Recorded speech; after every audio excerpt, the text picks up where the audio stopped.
तो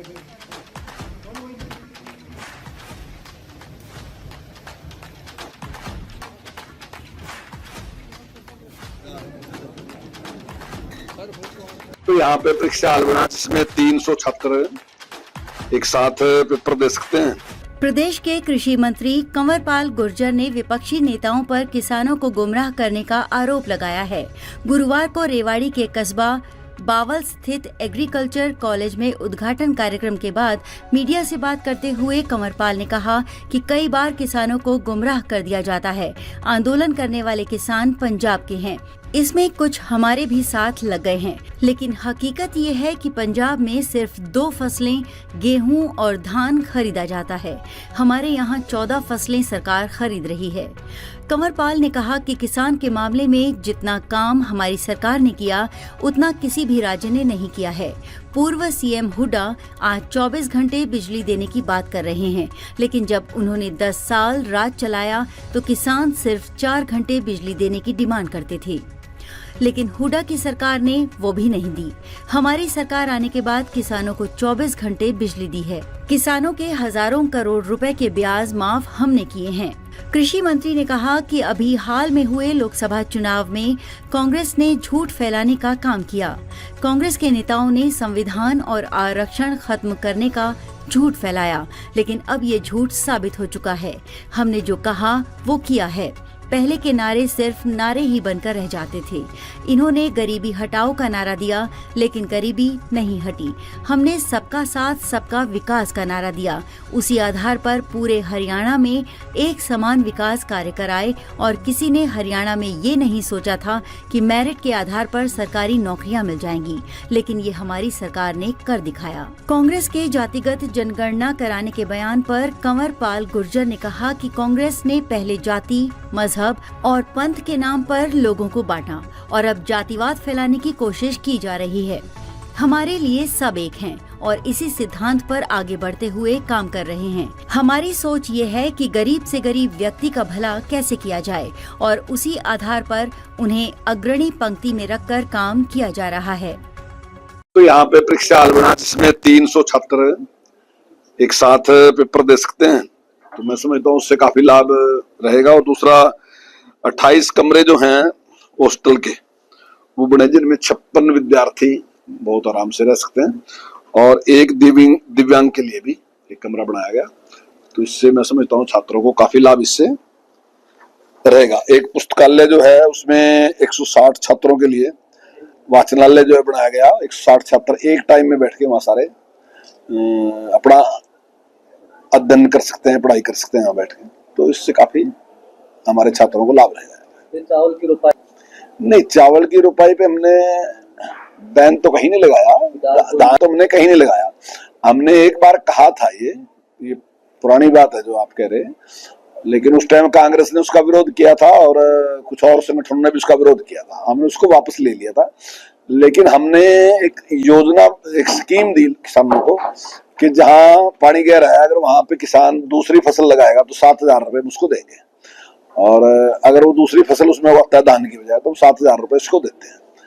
तो वो दे रहे, और मैं समझता हूँ काफी बड़ी संख्या में है। उस टाइम भी जब आदरणीय मनोहर लाल जी ने इसकी घोषणा की थी तो मनोहर लाल जी ने सीधे किसानों के साथ बातचीत की थी और 1 लाख एकड़ में जहां धान लगाना था उन्होंने लिखित रूप में दिया था कि धान नहीं लगाएंगे, दूसरी फसल कोई अरहर वगैरह या मक्की वगैरह कोई चीज पैदा करेंगे, तो उन्होंने किया था। और मैं समझता हूँ आज काफी बड़ी संख्या में ऐसे किसान हैं जो धान ना लगाएंगे दूसरी फसल लगा रहे हैं। देखिए, मोटा अनाज की पॉपुलैरिटी बढ़ती जा रही है। आज देखिए, एक टाइम था जो अपर क्लास थी वो मोटे अनाज में उसका कोई रत्ती भर भी इंटरेस्ट था, वो खाती थी, वो समझती थी तो गरीब गुरबे के लिए है। लेकिन आज बिल्कुल पड़ोसी, आज स्थिति चेंज होती जा रही है। अगर आप 5 स्टार में भी जाओगे तो वहां भी आपको मोटा अनाज मिलेगा। माननीय प्रधानमंत्री जिस प्रकार से मोटे अनाज की सारे दुनिया के सामने उसकी उपयोगिता की बात रखी और दुनिया ने भी उसको स्वीकार कर लिया कि वाकई यही शरीर के लिए लाभदायक है। और आज बहुत बड़ी संख्या में आपको ऐसे लोग मिलेंगे जिन्होंने गेहूं खाना, चावल खाना, इस प्रकार के अनाज खाने बंद कर दिए बिल्कुल, और उन्होंने ऐसे जो बाजरा है, ज्वार है, दूसरे जो मोटे अनाज है उनको खाना शुरू कर दिया। तो मैं समझता हूँ ये पर्यावरण के लिए भी बेहद अच्छा है, शरीर के लिए भी बेहद अच्छा है, पर्यावरण के लिए अच्छा है। वैसे मैं तो ये सोचता हूँ कि जो पर्यावरण के लिए अच्छा है वही आपके शरीर के लिए अच्छा है, जो आपके शरीर के लिए अच्छा है वही आपके पर्यावरण के लिए अच्छा है। शायद प्राकृतिक का शायद ऐसा भी नियम है, पर मैं समझता हूँ इससे बहुत लाभ होगा। तो क्या होगा कि जहां जैसे ऐसे एरिया जहाँ पानी कम था, दूसरी दिक्कत थी, तो उनके अनाज की वैल्यू बढ़ेगी, तो उनमें भी एक समृद्धि आएगी। अभी तो बारिश हो जाना दो, अभी ज्यादा जरूरत बारिश की है। वो ठीक है कि कहीं कहीं इस प्रकार की घटनाएं हो रही, देखो घटनाएं पहले भी होती थी, लेकिन आजकल मीडिया बहुत जागरूक हो गया, बहुत तेज है गया, तो उन चीजों को ज्यादा हाईलाइट होती है खूब। मैं ये नहीं कह रहा, दुख है उसका, बहुत बड़ी दुर्घटना है जो आपने वायनाड वाली बताई, बहुत बड़ी दुर्घटना है वो। लेकिन कुल मिला के ना जो छोटे छोटे भी होते हैं तो वो पहले भी होते थे और ऐसे चलता रहता है, लेकिन क्योंकि मीडिया बहुत जागरूक है तो उस बात की जानकारी ज्यादा फैलती है। तो एक सर बावड़ के लिए दी गई होगी, उस टाइम इस प्रकार का कोई समझौता नहीं हुआ होगा। तो ये 1995 की बात है जब मेरे ख्याल का ये शुरुआत इसकी हुई, लेकिन उस पर कोई भी काम हुआ नहीं। 1995 में ठीक है कोई शिलान्यास वगैरह तो है, लेकिन उस पर किया कुछ नहीं किसी ने भी। 2015 में जब भारतीय जनता पार्टी की सरकार बनी और मनोहर लाल जी प्रदेश के मुख्यमंत्री बने और बनवारी लाल जी यहाँ से विधायक बने और मंत्री बने, तो उसके बाद ये सारे काम हुए उसके बाद।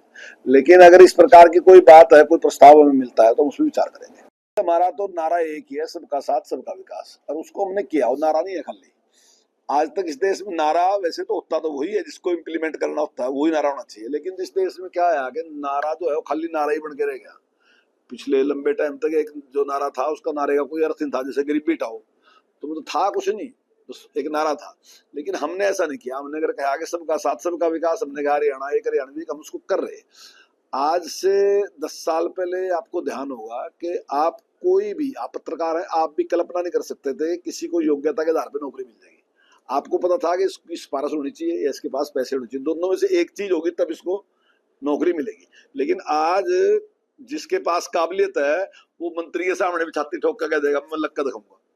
वो नहीं डरता किसी से, उसने पता कि मेरी योग्यता है, मैं लगूंगा ही लगूंगा, मैं रुक ही नहीं सकता किसी पे लगने से, कोई दुनिया की ताकत मुझे रोक नहीं सकती। डेवलपमेंट में भी आप देख रहे हैं कि 10 साल पहले आपको याद होगा, आप भी उसी में से हैं, मैं भी उसी में से हूँ।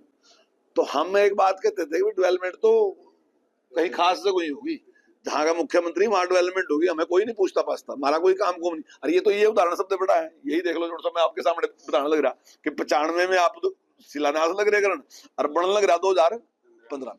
तो ये इस प्रकार का भेदभाव, लेकिन आज नहीं कोई कह सकता। आज आपको एक आदमी भी ऐसा नहीं मिला होगा पूरे हरियाणा में जहां आप घूमते होंगे जिसने कहा होगा भाई फलानी जगह डेवलपमेंट हो रही, मारी नहीं हो रही। आज सारी जगह समान डेवलपमेंट। तो हमने जो बात कही ना हरियाणा एक हरियाणवी एक, हमने कहा सबका साथ सबका विकास, हम उस पर काम कर रहे हैं। कई बार ना जी लोगों को गुमराह करने का काम करते हैं, कुछ हो भी जाते हैं, लेकिन किसान के लिए जितना बेस्ट काम हम कर रहे कोई नहीं कर रहा हमारे मुकाबले में, कोई भी स्टेट कहीं आसपास में नहीं। अब लोग कौन से आंदोलन करने वाले पंजाब से आते हैं, ठीक है हमारे लोग भी साथ लगे उनके, लेकिन पंजाब कितनी फसलें खरीद रहे हैं? 2, गेहूं और धान। हम कितनी खरीद रहे? 14। और 1-2 फसलें तो बहुत बड़ी हैं जो आपके यहाँ है, मतलब बाजरा और सरसों तो बहुत बड़ी फसलें हैं। ये तो लगभग आप ये लगाओ कि जितना धान है उसका 1/3 होगा, तो इतना बड़ी फसल है तो हम खरीद रहे हैं। और भी फसलें जो छोटी फसलें वो भी हम खरीद रहे हैं, तो हम 14 फसलें खरीद रहे हैं। हमने किसान का 1100 करोड़ का ब्याज जो है माफ किया, हमारे से पहले कोई सरकार ने जिसने 500 करोड़ का माफ किया हो, हमने 1100 करोड़ का। उन्होंने अपने 10 साल के कार्यकाल में 1150 करोड़ रुपए किसानों को मुआवजा दिया, हमने तो 12,500 करोड़ रुपए मुआवजा दिया। हमने डायरेक्ट पेमेंट चालू की, हमने पहले शुरुआत, कांग्रेस ने उसका विरोध किया, लेकिन हमने कहा कि हम जो फसल है किसान से सीधी खरीदते हैं, गेहूं खरीदते हैं, धान खरीदते हैं, पैसे भी उसी को देंगे जिससे खरीद रहे हैं। हमने किसान को मजबूत किया। पहले किसान आड़ती के सामने खड़ा था, हाथ जोड़े जी मेरी पेमेंट कर दो। अब आड़ती फोन करके पूछता है चोर साहब आपके अकाउंट में पैसे आएंगे क्या? अब वो है, हमने किसान को मजबूत करने का काम किया, हम बेस्ट काम कर रहे हैं किसान के लिए। अब कुछ लोग अगर इस प्रकार से गुमराह है उसका हम क्या कर सकते हैं? तौर से असर रहेगा, देखिए बिल्कुल 100% असर रहेगा। एक तो जो झूठ इन्होंने बोला, जिस प्रकार से ने कहा कि संविधान को नष्ट कर देंगे, ये कर देंगे, आरक्षण खत्म कर देंगे, वो सारी चीजें साफ है। क्योंकि पिछली बार भी इन्होंने यही किया था, इन्होंने कहा कि मंदिर तोड़ दिया, मंदिर तोड़ दिया, मंदिर तोड़ दिया। तो जब सरकार बनेगी उसके बाद मंदिर बनवाने वास्ते तो कोई भी नहीं है, किसी ने कहा नहीं कि कहाँ टूटा कहाँ नहीं टूटा, तो बहका के वोट ले ली। अब की बार भी वैसे ही इन्होंने कर लिया। एक ये झूठ बोल गए कि 8,500 ठका ठकाएंगे, 1,00,000 ठका ठकाएंगे। अब वो देख लिया कि कुछ आने मुड़े तो है नहीं, ये केवल झूठ है। तो ये झूठ की जो पोल पट्टी खुल गई लोगों में, तो मैं समझता हूँ जब विधानसभा का चुनाव होगा तो लोग उसका जवाब देंगे। दादा साहब तो ये कहते 24 घंटे बिजली देंगे, और सारे टाइम में 10 के 10 साल में इस बात पर आंदोलन होता रहा कि हमें 1 बजे से लेके 3 बजे तक बिजली दो, ताकि हम खेत में से काम कर रहे हैं, हम सोए तो सका। मतलब ये डिमांड थी हुड्डा साहब के टाइम। पूछ लो हुड्डा साहब से, अरे तेरे 24 घंटे देंगे, तो 24 घंटे कितनी दी? हमने दी। तो जो काम हम कह रहे हैं ना जी, अगर हमने पेंशन कही 3100 करने की, तो हम आने वाले टाइम में 3000 हमने कर दी, 3100 कर देंगे। हुड्डा साहब ने कितनी करी? 300 थी जब हुड्डा साहब गए, तो 700 थी। तो अब वो कह रहे हैं कि हम 6000 करें। तो उनके वादों पे मैं समझता हूँ उनमें कोई सच्चाई नहीं, वो केवल बहकाने का काम करे। हम जो कह रहे हैं वो करके दिखाते हैं। पुरानी पेंशन बहाल की बात कर रहे हो? नहीं, देखिए, अब पुरानी पेंशन बहाली रोकी थी किसी ने? कांग्रेस नहीं रोकी थी। उन्हीं के प्रधानमंत्री थे सरदार मनमोहन सिंह जी। सरदार मनमोहन सिंह ने ये बात कही थी कि आने वाले टाइम में इसको दे दें। और एल लुवाड़िया, क्या नाम था उनका, SSL लुवाड़िया, उन्होंने स्वयं कहा था कि भाई ये संभव ही नहीं है। तो बंद किसने की थी? उन्होंने तो बंद की थी। आज उनको लगता है कि वोट लेने के लिए ये बात कहने की जरूरत है, तो वो कह रहे इस बात को। जातिगत जनगणना से कह रहे हैं कि बीजेपी डर रही है। नहीं, जातिगत जनगणना से तो सभी लोगों ने कहा। देखिए, जाति को सब लोग चाहते हैं कि जातिवाद खत्म होना चाहिए।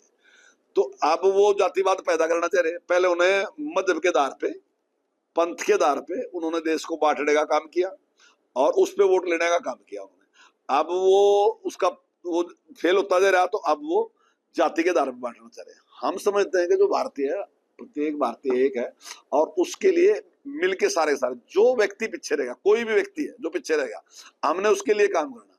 यही बात डॉक्टर अम्बेडकर जी कह रहे हैं कि जो अंतिम व्यक्ति है उसके लिए काम करना, और यही बात पंडित दीनदयाल उपाध्याय कह रहे हैं, जो अंतिम व्यक्ति है उसके लिए काम करना। मैं आपको बताऊंगा, आप सबको उसकी जानकारी होगी कि पंडित दीनदयाल उपाध्याय ने एक बात कही थी कि अगर जनसंघ, उस टाइम जनसंघ पार्टी थी, अगर जनसंघ अंतिम व्यक्ति के लिए काम नहीं करता तो ऐसे जनसंघ को समाप्त कर देना चाहिए।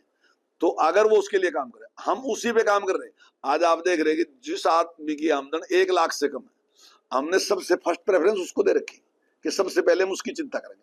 फिर जिसकी आमदनी 1,80,000 से कम है, तो फिर सेकंड प्रेफरेंस हमने उससे दी कि सबसे पहले हम उसके लिए काम करेंगे। तो हम उस आधार पे काम कर रहे हैं।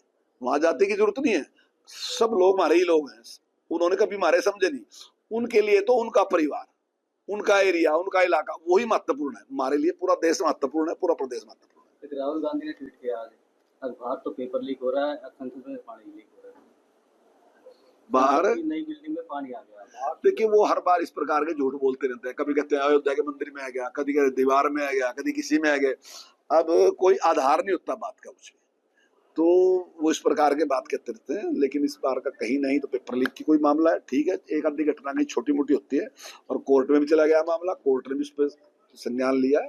और जहां कहीं छोटी मोटी घटना हुई है, लेकिन सब चीजें ठीक तरीके से काम हो रहा है, और कहीं इस प्रकार की लीकेज ओलंपिक में तो बहुत बहुत बधाई है बच्चों को। पूरे हरियाणा का उन्होंने जिस प्रकार से सम्मान बढ़ाया, तो उनको मैं बहुत बहुत शुभकामनाएं, बहुत बहुत बधाई देता हूँ।